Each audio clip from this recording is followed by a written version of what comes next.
Hey there, future doctors. Today I'm going to guide you through the essential techniques of palpation, percussion, and auscultation. These are vital skills for examining the lungs, heart, stomach, gallbladder, bladder, and kidneys. So, let's dive right in. First up, palpation.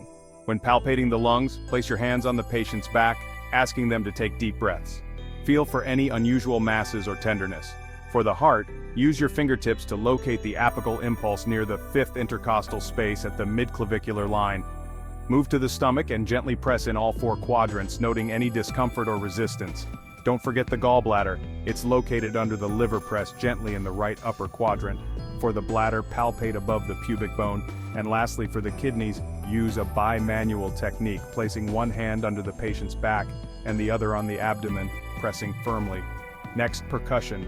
This is where you tap on the body to listen to the sounds produced. For the lungs, percuss in a systematic pattern, comparing both sides. Listen for resonance. Dullness may indicate fluid or a mass. Heart percussion is less common, but you can tap along the left sternal border to assess the size of the heart. For the stomach, percuss all quadrants. A tympanic sound is normal. The gallbladder is tricky. Percussion here can be challenging, but a dull sound may suggest enlargement. The bladder should produce a dull sound when it's full. And for the kidneys, percuss at the costovertebral angle on the back. Tenderness could indicate an issue. Finally, auscultation. This is all about listening. Use your stethoscope to listen to lung sounds in at least 6 different areas on the front and back. You're listening for normal breath sounds, wheezing, or crackles. When auscultating the heart, listen at the 4 main sites: aortic, pulmonic, tricuspid, and mitral. You're checking for normal heart sounds, murmurs, or other abnormalities. For the stomach, place your stethoscope on the abdomen. You should hear bowel sounds in all quadrants. The gallbladder typically isn't auscultated.